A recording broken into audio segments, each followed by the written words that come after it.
भारत के education system में दो कमी है, ना एजुकेशन है ना सिस्टम है। सरकारी स्कूल की बात करें, वहाँ इंफ्रास्ट्रक्चर नहीं है, ढंग के टीचर नहीं है, क्वालिटी की एजुकेशन नहीं है। और प्राइवेट स्कूल की अगर बात करें तो उनकी फीस और नखरे इतने ज्यादा हैं कि आम आदमी की औकात नहीं है। और जैसे तैसे ऐसी सिस्टम से कोई पढ़ भी ले तो भाई फिर नौकरी भी नहीं है, क्योंकि स्कूल और कॉलेज से एजुकेशन सिस्टम कम, बिजनेस के अड्डे ज्यादा है जिनके लिए स्टूडेंट सिर्फ एक कस्टमर है। स्कूल कॉलेज वो जगह नहीं है जहाँ पे एक शिक्षा का मंदिर हो और जहाँ पे एक स्टूडेंट को स्किल और नॉलेज दी जाए। ये तो वो अड्डा है जहाँ पे कॉर्पोरेट के लिए क्लर्क और इस लेवल के व्यक्ति तैयार करके भेजे जाते हैं।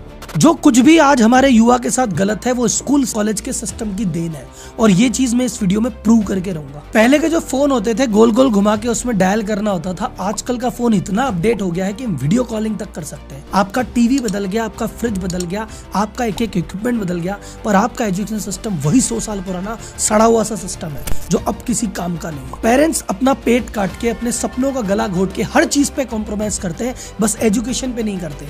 एजुकेशन के लिए कोई गहने गिरवी रख रहा है, कोई जमीन बेच रहा है इस उम्मीद में कि मेरे बेटे की लाइफ सेट हो जाएगी, करियर बन जाएगा। लेकिन इतना कुछ करने के बाद भी नौकरी मिलती नहीं है, और मिल भी जाए तो ऐसी नौकरी कि पूरा मूल तो छोड़ो, ब्याज भी नहीं चुक सकता। तो आखिर ऐसा क्या गलत है इस एजुकेशन सिस्टम में, और है तो इसके लिए जिम्मेदार कौन है? गवर्नमेंट, पेरेंट्स, स्कूल, कॉलेज या स्टूडेंट खुद? हम एक एक करके सबकी भूमिका चेक करेंगे और सिर्फ समस्याओं का रोना नहीं रोएंगे, हम सॉल्यूशन की भी बात करेंगे कि आखिर वास्तव में सॉल्यूशन है क्या।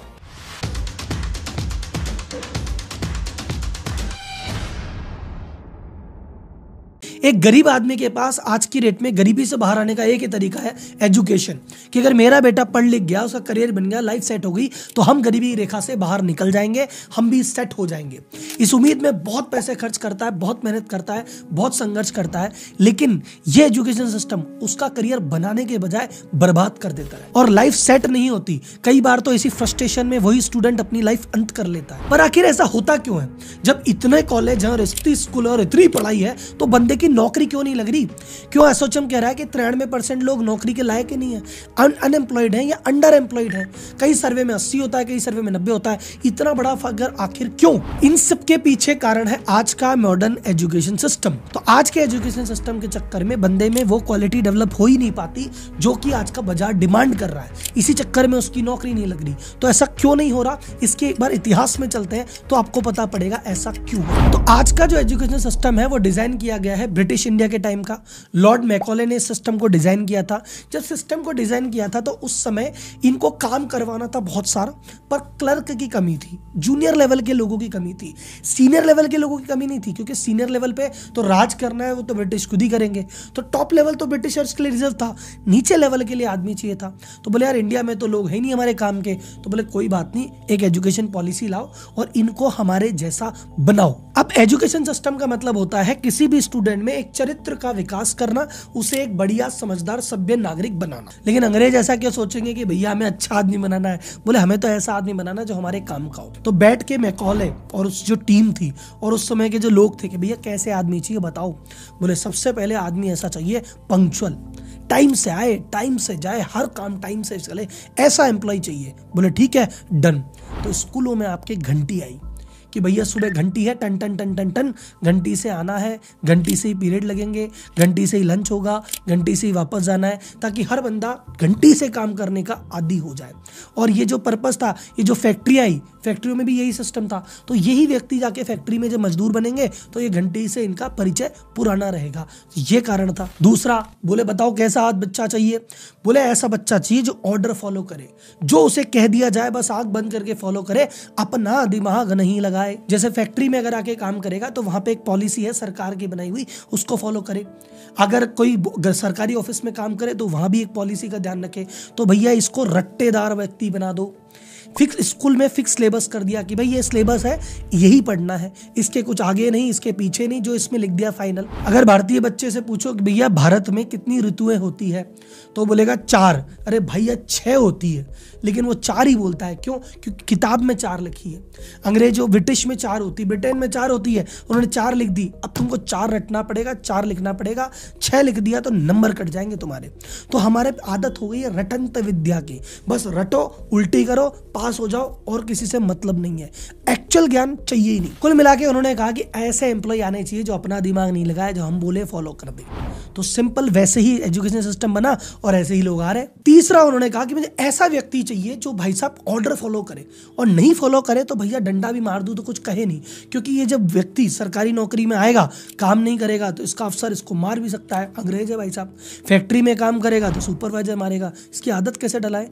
स्कूल में टीचर डाल दिया, बोले तेरा काम क्या है, जो सिलेबस का रट्टा है वो रट्टा लगवा, जो रट्टा नहीं लगाए ना मारो, हाथ की उंगली में पेंसिल फंसा के ऐसे दबा दो, लकड़ी से मारो, बाहर खड़ा करो, टेबल पे खड़ा करो, बेइज्जत कर दो। तो स्कूल बेसिकली टॉर्चर सेंटर ज्यादा हो गया था। फिर एक और चीज जो मेरे को स्कूल ने नहीं सिखाई, या लॉर्ड मैकॉले के सिस्टम में ऐसी थी कि भैया कल को ज्यादा इनमें लीडरशिप के गुण डेवलप मत कर देना, कल को ये लीडर बन गए, नेता बन गए, हमारे खिलाफ ये आंदोलन खड़ा कर देंगे।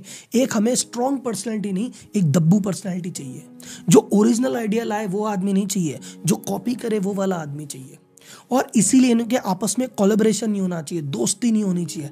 तो कंपटीशन का झगड़ा कि भैया 50 बच्चे हैं बट टॉप रैंक तो इसी की है, तो आदमी में आदत लगेगी जो बहुत ज़्यादा इंटेलिजेंट था वो दूसरे की मदद नहीं करेगा, कहता है इसकी मदद करूंगा तो मेरे बराबर आ जाएगा। आपने देखे ना बच्चे ऐसे छुपा छुपा के कॉपी करते हैं कि ये छुपा छुपा के कर लो। तो ये इंडिया में ये आ गया कि भाई जिसके पास टैलेंट है भाई छुपा छुपा की तरह काम कर ले, बांट मत देना, कोलैबोरेट मत कर लेना, एक दूसरे तेरे साथी को बढ़ा मत देना। ये अंदर ही अंदर आपके अंदर चीजें डेवलप करा दी। तो अगर आप वर्ल्ड में कहीं भी देखोगे तो चाइना में अगर किसी ने कुछ अच्छी चीज डेवलप कर ली तो वो पूरा ग्रुप बनाते हैं, एक दूसरे को सपोर्ट करते हैं, चलो सब आगे बढ़े। यूएस में होता है भैया, सिलिकॉन वैली में एक स्टार्टअप बन गया तो सब बाकी स्टार्टअप को हेल्प कर रहा है, इकोसिस्टम बना रहा है। यहाँ पे किसी ने कुछ अचीव कर लिया, चुपचाप लेना, किसी को बताना नहीं है। तो बॉन्डिंग कभी हुई नहीं, ट्रस्ट कभी बना ही नहीं, लीडरशिप कभी आई नहीं, ओरिजिनल आइडिया आए नहीं, सिर्फ कॉपी करना, रटना, गधे जैसे घिसना, ये हमको आ गया। तो अगर आपको लगता है कि राहुल जी इस तरह से तो बात को हमने कभी सोचा ही नहीं कि स्कूल हमारे साथ ये कर रहा है, कॉलेज हमारे साथ ये कर रहा है, हमारी जो पर्सनैलिटी इस तरह से शेप हो रही है, जिस तरह से हम बन रहे हैं, ये स्कूल कॉलेज के इस घटिया सिस्टम की वजह से बन रहे हैं। अगर आपको ये लग रहा है तो मुझे लाइक करके वीडियो के माध्यम से बताना और एक कमेंट जरूर करना, क्योंकि ये मेरे ही मन की उपज है, मैं ही हवा में चीजें फेंक रहा हूँ, या वास्तव में ऐसा हुआ है, मुझे कमेंट बॉक्स में आपका साथ चाहिए। तो अब आपको इस सवाल का जवाब मिल गया होगा कि इनकी नौकरियां क्यों नहीं लगती। अरे सर, मैं भी बिजनेसमैन हूं, मैं भी बिजनेस कोचिंग करता हूं, मेरे ऑफिस में भी इतने जनों का स्टाफ है। मैं क्या बोलूंगा, मुझे ऐसा व्यक्ति चाहिए जो अपना दिमाग लगाए, जो मेरे 4 आदमियों को मैनेज कर सके, जिसमें लीडरशिप स्किल हो, जिसमें मैनेजमेंट स्किल हो। बट अगर एजुकेशन सिस्टम से ऐसा बंदा आया जो 4 आदमियों से काम करा ही नहीं सकता, वो तो बस खुद का काम कर लेता है, वही बहुत है, और वो कहता है मुझे जितना बताओगे उतना करूंगा। आप सभी बिजनेसमैन जितने भी वीडियो को सुन रहे हैं, आपको अपने एम्प्लॉय सबसे बड़ी दिक्कत क्या है कि सर जी मुंह से बताते हैं जब तो कर लेता है, बिना बोले अपने मन से कुछ करता ही नहीं है, सामने तो काम कर लेता है, पीठ पीछे तो करता ही नहीं है, ये अकेला तो काम कर सकता है, इसमें करवाने की कैपेबिलिटी नहीं है। तो यही सारी चीजें तो एक बिजनेसमैन ढूंढ रहा है। जब इसमें व्यक्ति को मिलती नहीं है तो क्या करेगा, या तो हायरिंग ही नहीं करेगा, या हायरिंग करेगा तो जूनियर पौधे पे करेगा, कम सैलरी देगा, ज्यादा तुमको देगा नहीं, कभी तुम्हारी ग्रोथ नहीं होगी। तो तुम्हारा जो ऐसा चरित्र बना जिसकी वजह से ना नौकरी लग रही ना ग्रोथ हो रही, क्यों? क्योंकि स्कूल कॉलेज ने तुम्हें ऐसा बनाया। और इसी कारण से एज अ बिजनेस कोच मैं आपको यहां से कह रहा हूं, भारत में 90% लोग सेल्फ एम्प्लॉयड हैं, खुद का काम खुद करके राजी हैं। देखो अमेरिका में बड़े बड़े बिजनेस निकले, चाइना में बड़े बड़े बिजनेस निकले, इंडिया में बड़े बड़े बिजनेस नहीं निकलते। हर गली मोहल्ले में है चीजें हैं पर बड़ी नहीं बनती। क्यों नहीं बनती?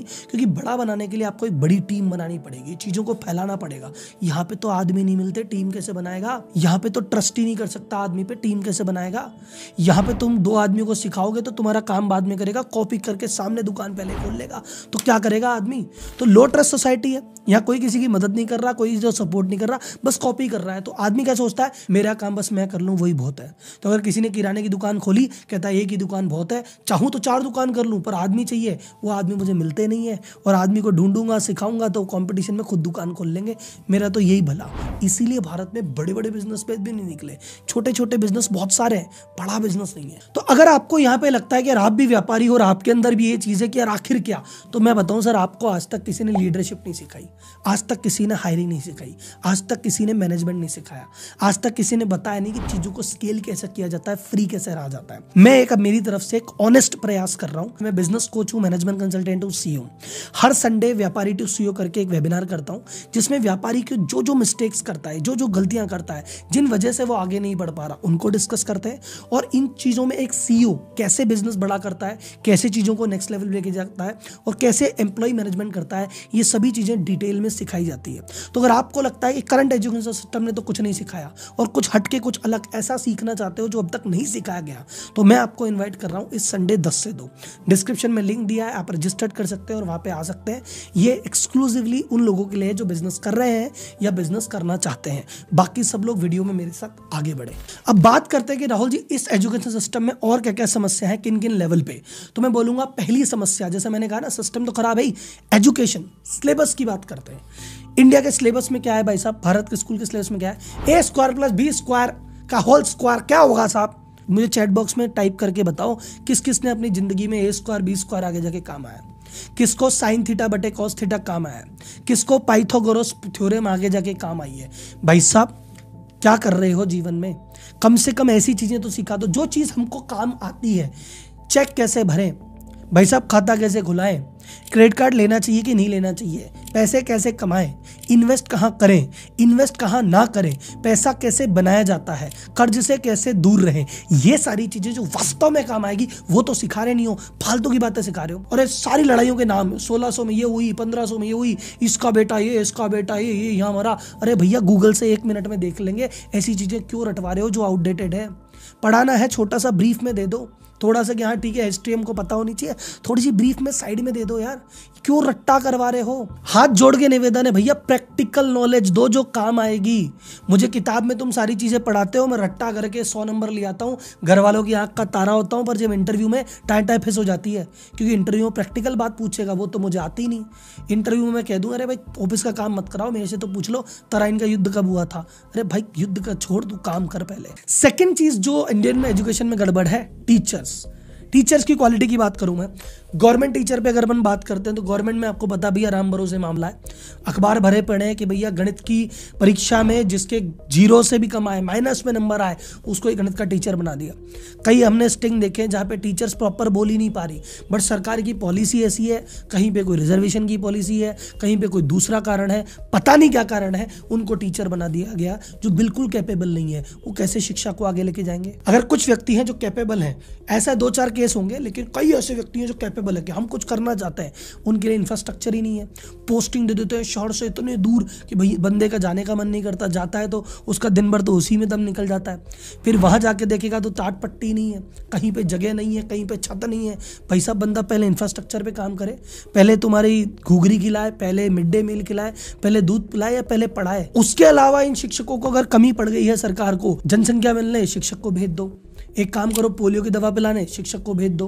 अरे ये आपको इलेक्शन करवाना है, शिक्षक को भेज दो। शिक्षक पढ़ाता कम है, ये काम ज्यादा करता है। अब ये तो थे सरकारी स्कूल जहाँ पे सरकार भूल चुकी है क्या करना है, कैसे करना है। अब इसमें आते हैं प्राइवेट स्कूल। प्राइवेट स्कूल में एक चीज ध्यान रखना, प्राइवेट स्कूल शिक्षा का मंदिर अब नहीं रहे, ये हो गए हैं बिजनेस हाउसेस। और बिजनेस हाउस का सिंपल सा मतलब है ज्यादा कमाई कम खर्चा। तो कमाई का सोर्स क्या है, फीस। तो फीस तो भैया बढ़ाते रहो बढ़ाते रहो बढ़ाते रहो। और कॉस्टिंग क्या है, टीचर्स की फीस, तो वो काटते रहो। तो जिस स्कूल में फीस 2-2 लाख रुपए की फीस स्टूडेंट से ली जा रही है, वहां पे टीचर को रख लिया 15,000 में, 20,000 में।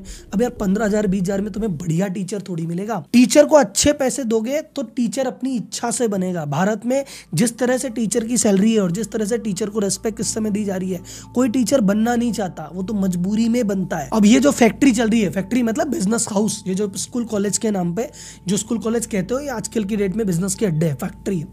तो ये क्या कर रहे हैं भैया, प्रॉफिट कम से कम रखना है। अब ये कहते हैं देखो ऐसा है, फीस हमको दे दो, जूते हमसे ले लो, कपड़े हमसे ले लो, किताबें हमसे ले लो, हमारे एनुअल फंक्शन में आ जाओ, तुम हर तरह से हमें देते ही रहो। और रही बात पढ़ाई की, उसके लिए भैया तुम घर पे टीचर लगा लो। इकलौता स्कूल ऐसी जगह है जहां पे पेरेंट्स पैसा भी दे रहा है, बच्चे को भी भेज रहा है, बच्चे के साथ बैठ के खुद होमवर्क भी कर रहा है, और फिर भी बच्चा अगर पिछड्डी निकल जाए तो वही गाली खाता है कि भैया आपका बच्चा कमजोर है, आप ध्यान नहीं देते। अरे भाई हम ही ध्यान दे सकते तो स्कूल थोड़ी बेचते।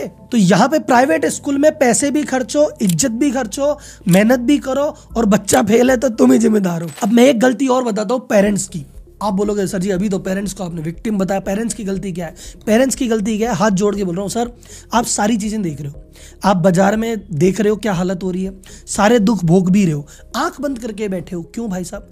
जब आपने देख लिया भैया अपने आसपास की लोग महंगे महंगे स्कूल में चले गए, महंगे महंगे कॉलेजों में भी चले गए, फिर भी नौकरी नहीं लग रही, दर बदर भटक रहे, फिर भी तुम इसी पैटर्न पे चले हुए आंख बंद करके। जो सपना मैं नहीं कर पाया मैं मेरे बेटे से करूंगा, मैं डॉक्टर बनना चाहता था पर मैं डॉक्टर नहीं बन पाया, इसको बेटे को बनाऊंगा। अरे भैया ये कौन सी लड़ाई है यार? शर्मा जी का बेटा बन गया डॉक्टर तो मेरा बेटा भी डॉक्टर बनना चाहिए। वर्मा जी की बेटी आईएएस की तैयारी करी तो बेटा तू भी कर ले। पहले क्या होते थे, लोग आपस में मुर्गे लड़ाते थे और मजे लेते थे। अब मुर्गे तो है नहीं, आपस में बच्चे लड़ा रहे हो कि मेरा बच्चा तेरे बच्चे से बढ़िया कैसे। खुद कंपटीशन में नहीं कर पाए, अब अपने बेटों का कंपटीशन करा रहे हो। ये कौन सी आदत है भाई? एक सवाल पूछते हैं, सर बताओ आजकल क्या चल रहा है, हमने बच्चे को वही करा दें।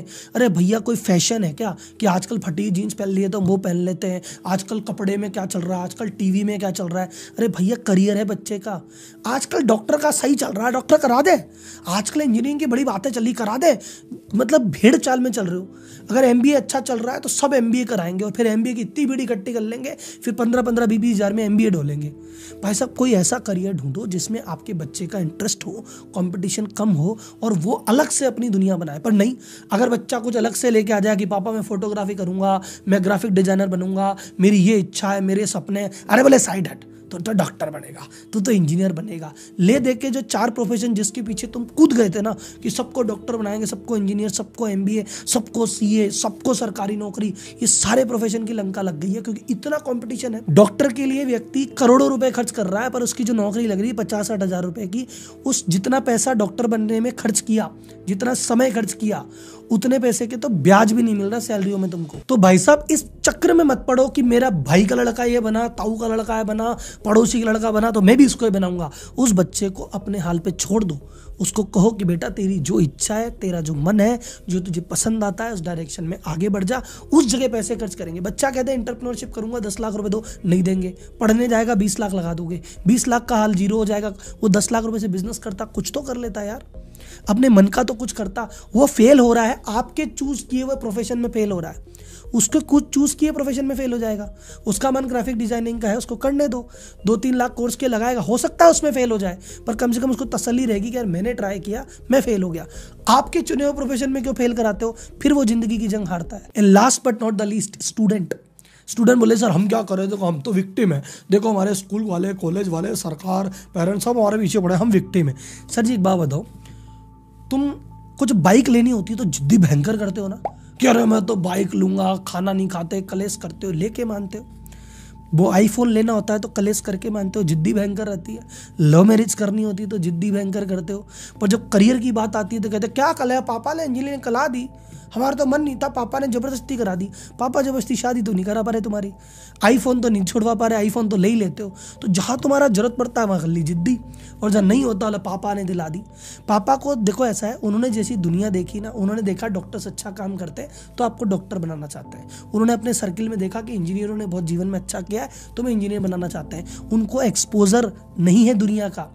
आपने दुनिया देखी, आपने आसपास बड़े भैया लोगों को, आस पड़ोसी को जानते हैं कि यार इन्होंने ये चीज़ कर ली, इनका हुआ नहीं और मेरा इसमें इंटरेस्ट है, मुझे करने दो। अपने पिताजी को बार बार धीरे धीरे समझाओ, माता पिता को समझाओ, एक्सपोजर बताओ। जो तुम चीज़ करना चाहते हो उसका एक्सपोजर बताओ। जो चीज़ वो कराना चाहते हैं अगर उसमें तुम्हारा इंटरेस्ट नहीं है, खुल के बताओ, धीरे धीरे आगे पीछे समझेंगे।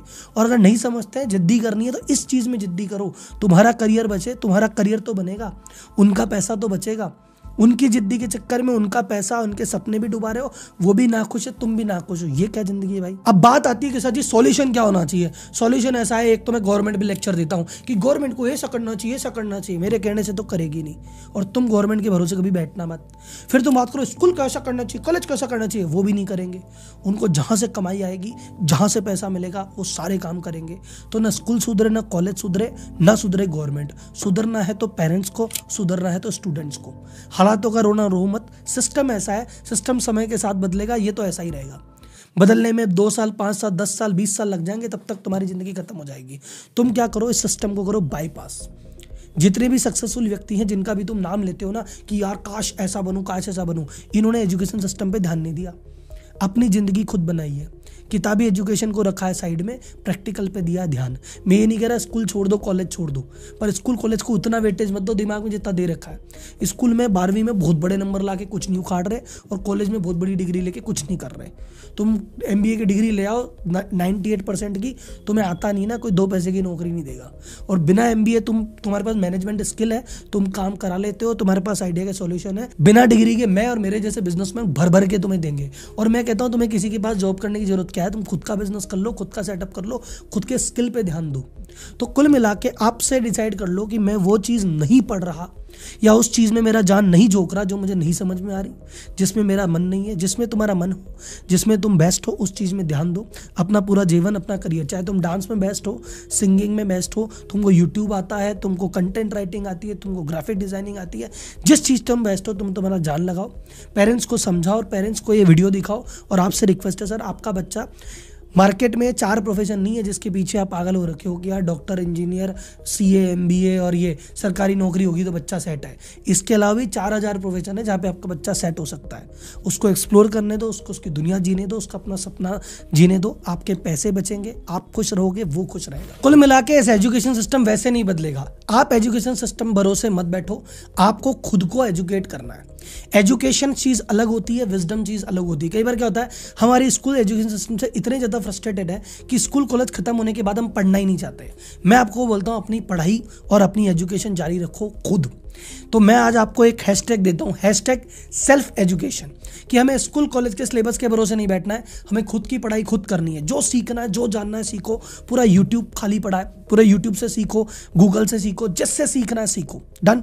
बस ये जो वीडियो है मैं चाहता हूँ ज़्यादा से ज़्यादा लोगों तक पहुँचे। तो इस वीडियो को आप अपने सोशल मीडिया हैंडल पे लगाइए, अपनी स्टोरीज पे लगाइए। इस पर कोई कॉपीराइट कुछ नहीं आएगा, हर जगह डालिए, मुझे टैग कीजिए और टैग कीजिए #सेल्फ एजुकेशन। अगली वीडियो में फिर मिलते हैं, तब तक के लिए धन्यवाद। जय हिंद।